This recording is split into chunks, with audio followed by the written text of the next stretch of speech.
Hey everybody, I'm Graham Boyd, Xbox Live's AC Bongos, and I'm here at Xbox to talk about why Xbox One is built for the future. And I found just the man to tell me all about it. It's Альберт Пенелло, Director of Product Planning on Xbox. One of the things we're talking about more than we have in the past is cloud, right? What does cloud really mean? And are there tangible examples that we can really bring to life for people? Things like dedicated servers, your save games, your identity, the content that you've purchased being able to travel with you.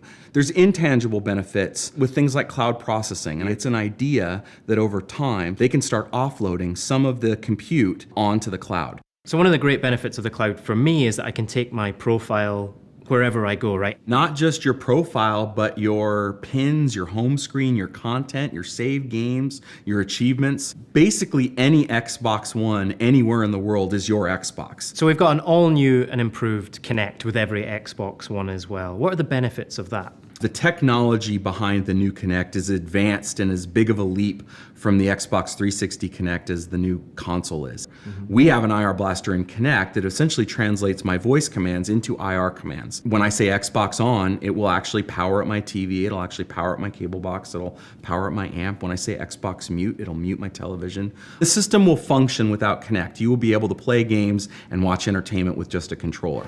But for instance, things like Xbox Record That, where we actually can record the last 30 seconds of gameplay video. Xbox, Snap, Skype. Those types of things are so much faster with your voice and with the natural interaction than they would be using a traditional controller. And another thing that's going to save time and kind of ease some complications is Kinect recognizing who's in the room, who's engaged with the experience, and who's holding which controller as well, right? Kinect can actually recognize up to 6 different people.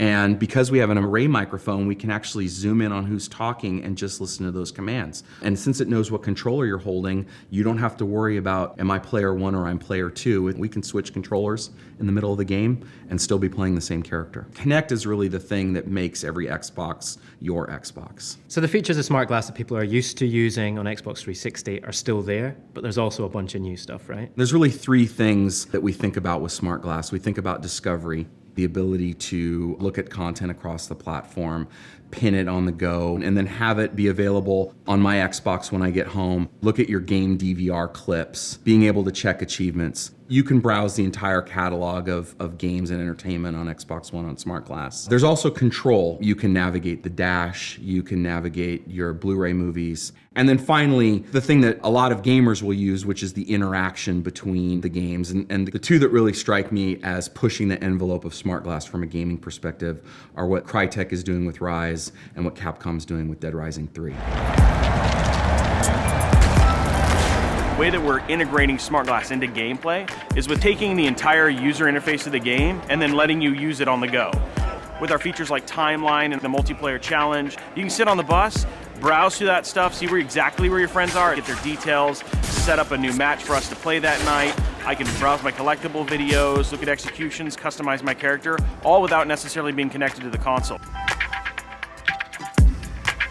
Being able to tap into Smart Glass has been a lot of fun for the team, but we're hardcore gamers and we want something that's gonna be additive to the experience and not like intrusive or obstructive. When that evolved into, we should just make your phone a phone and you get calls. So you get like mission calls on your Smart Glass device. You'll actually hear a little voice in there and it has its own story and it has its own characters. And as you complete these missions, you get more out of the narrative, you get more out of the missions, you get more content to explore.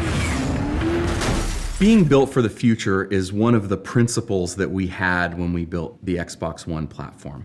One of the things that we've done around our architecture is to have the game environment and the system environment be separate from each other.